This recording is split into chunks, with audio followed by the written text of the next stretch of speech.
Good morning students.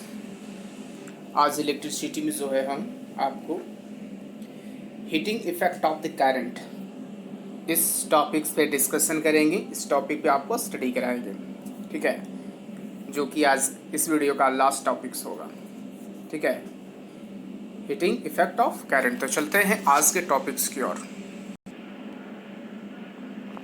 तो जैसा कि देख पा रहे हैं, टॉपिक है heating effect of electric current.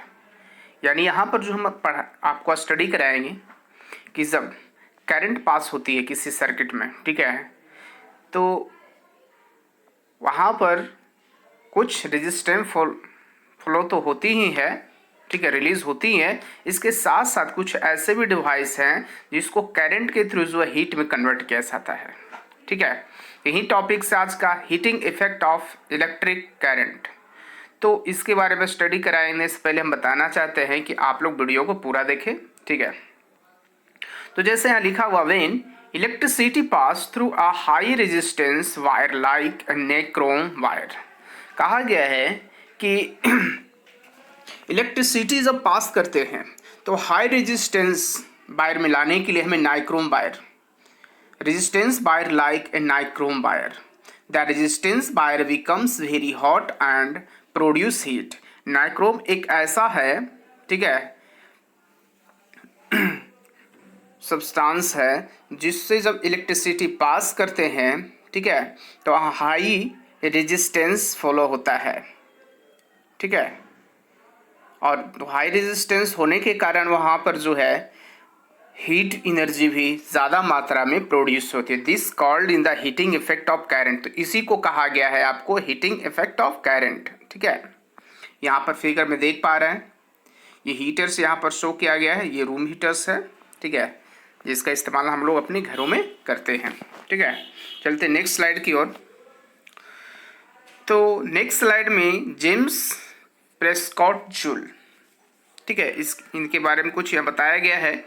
तो जेम्स प्रेस जूल जो थे 24 दिसंबर यानी 24 दिसंबर 1818 से जो है 11 अक्टूबर 1889, ठीक है, यानी ये इनका जन्म हुआ था 24 दिसंबर को 1818 को, और इनका जो मृत्यु हुआ 11 अक्टूबर 1889 यानी 11 अक्टूबर 1889 को हुआ था, ओके। तो James Present Joule was the English physicist in the Beaver, born in Salford,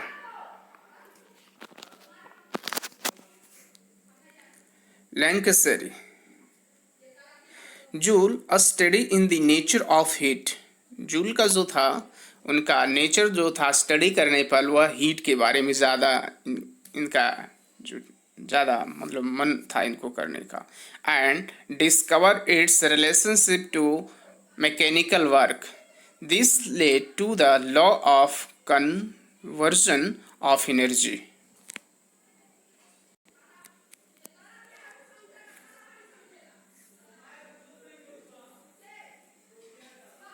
and this led to the development of the first law of thermodynamics।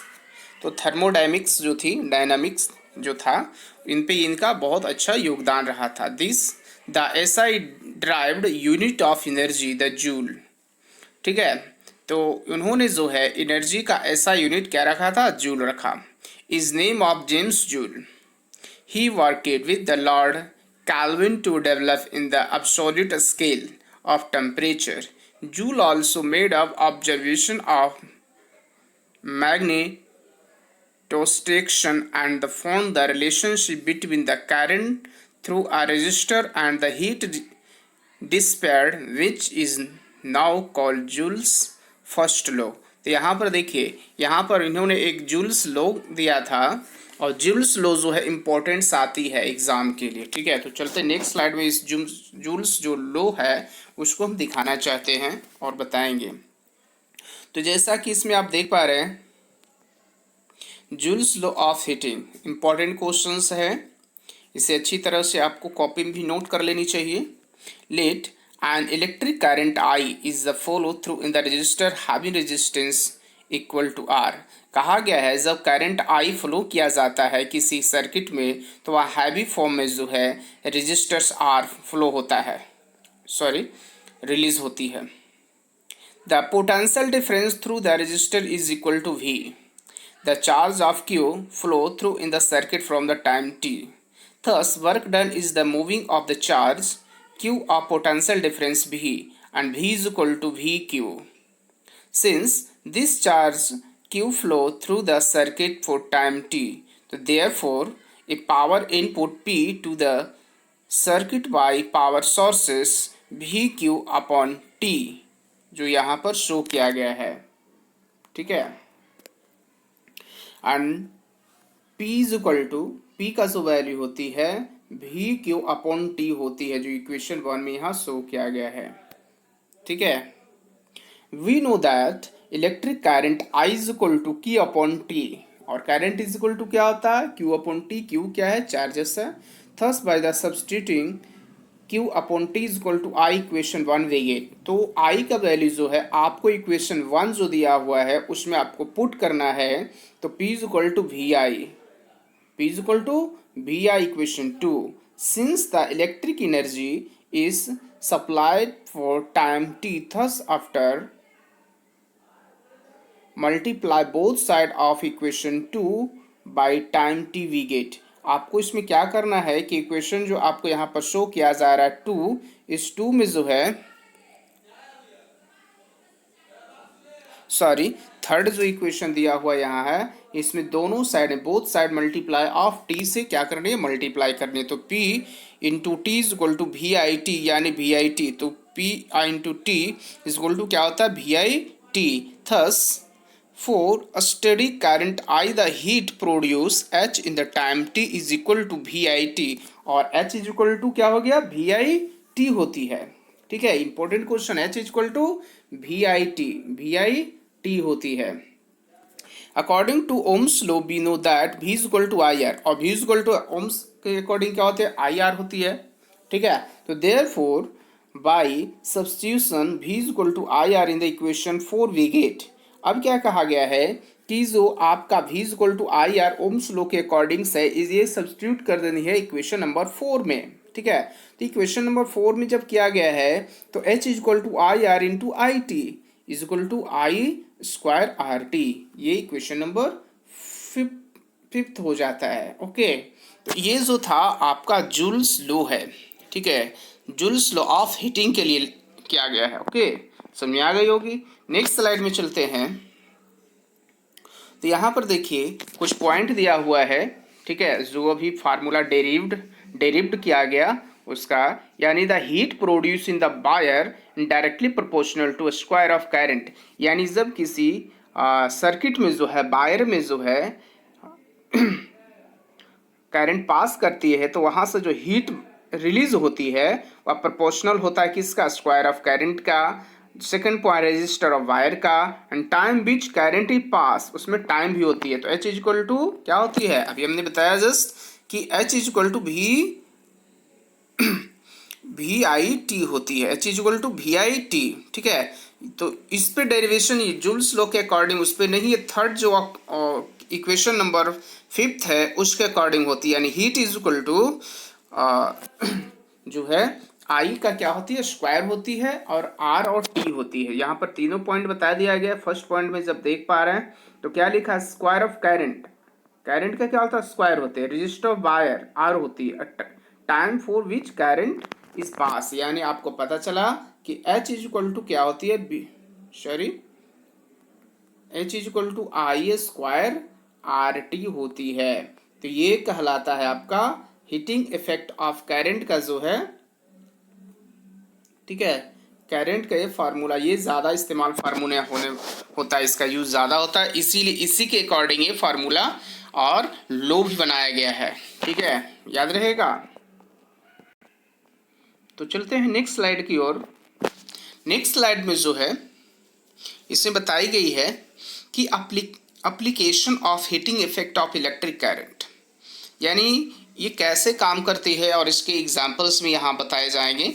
तो देख पा रहे हैं आप, There are many practically used for heating effect of current. Some of most common are as follow. First point, an incandescent light bulb glow when the filament is heated by heating effect of current so hot that is glow white with thermal radiation, also called black body radiation. Second point, electric stoves and other electric heaters usually work by heating effect of current.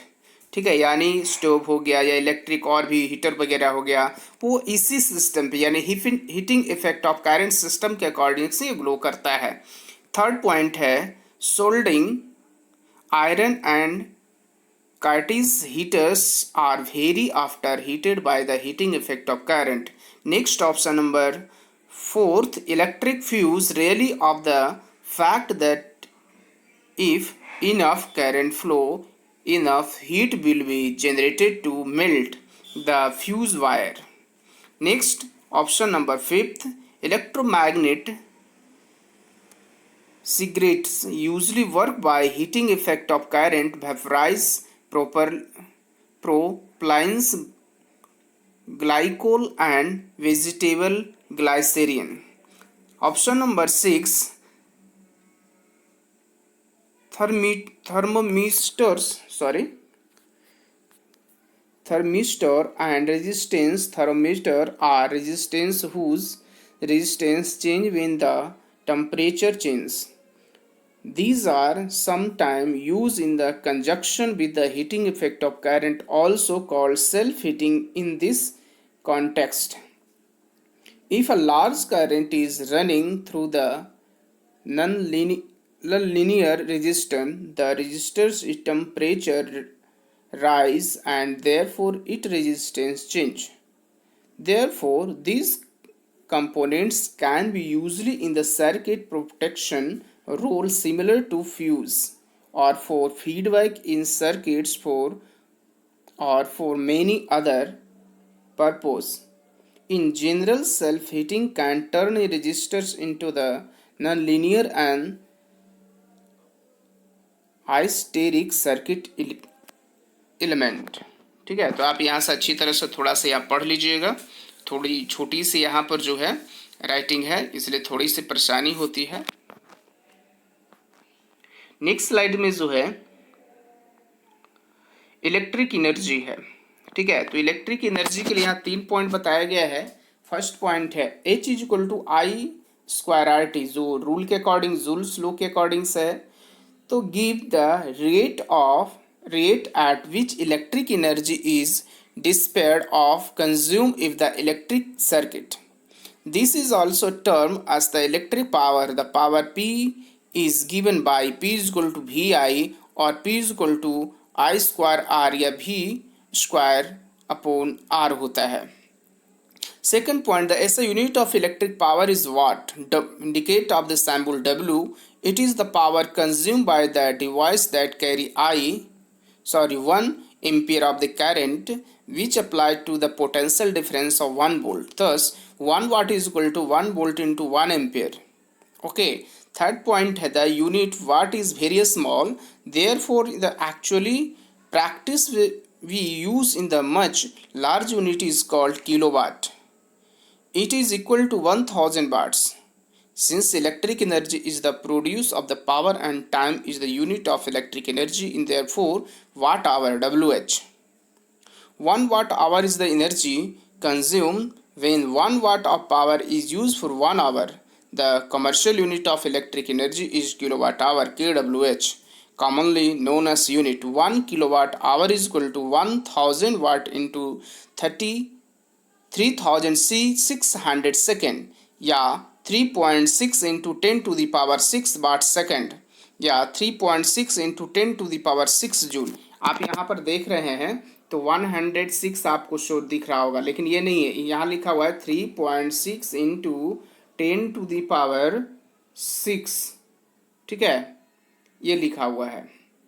तो आप लोग इसको थोड़ी सी देख लीजिएगा अच्छी तरह से. ठीक है, ये 3.6 into 10 to the power 6 watt second या 3.6 into 10 to the power 6 joule होता है. ठीक है, याद रखिएगा इस चीज़ों को. बहुत इंपॉर्टेंट से यह है objective types question and very long, तो सभी के लिए इंपॉर्टेंट है, ऐसा नहीं है। ठीक है,